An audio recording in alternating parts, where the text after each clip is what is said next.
Agenda sidang terdakwa Riki Rizal dan Kuat Ma'ruf hari ini diselenggarakan di Pengadilan Negeri Jakarta Selatan, yaitu berupa pemeriksaan saksi, pemeriksaan ajudan dan ART dipisahkan atas permintaan penasihat hukum terdakwa agar tidak ada yang saling mengubah keterangan. Dalam persidangan, saksi Romer yang merupakan ajudan terdakwa FS memeragakan situasi di dalam rumah dinas Duren 3 ketika ia masuk beberapa saat setelah penembakan. Peragaan dibantu oleh saksi lain yaitu Daden, Prayogi, dan Farhan. Saksi Romer menunjukkan apa yang dilakukan terdakwa Kuat dan Riki Rizal setelah baru saja terjadi penembakan. Kedua terdakwa hanya berdiri di dekat korban yang sudah terbaring. Menurut keterangan Romer, terdakwa Riki dan Kuat hanya diam tanpa bercerita apapun. Saat itu Romer juga mendengar suara PC menangis dari dalam kamar.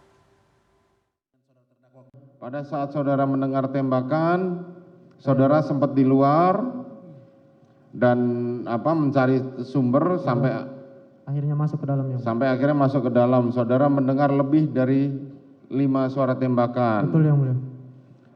Ketika saudara masuk ke dalam, saudara bertemu dengan saudara terdakwa Ferdi Sambo. Siap.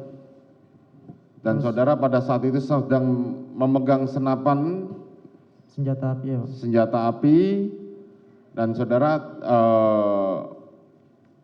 kaget ketika melihat saudara Ferdi Sambo keluar. Betul, tidak lama kemudian saudara masuk ke dalam rumah, saudara melihat ada terdakwa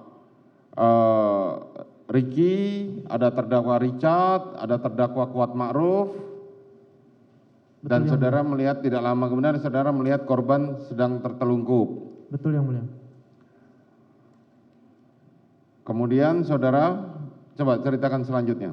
Kemudian saya masuk ke dalam, saya bertemu dengan Richard, saya tanya Richard ada apa, jawabnya saya refleks bang, itu aja. Setelah itu Bapak Ferdi Sambo masuk, di situ dia mau nyikut saya, Bapak FS mau nyikut saya sambil berkata kalian tidak bisa jaga ibu. Setelah itu Pak FS masuk ke dalam jemput ibu, saya mendahului keluar, terus Pak FS keluar bersama ibu, kemudian disusul dengan Bang Riki keluar juga. Sampai di luar saya mendengar ada perintah dari Pak FS kepada Bang Riki untuk mengantarkan ibu kembali ke Saguling.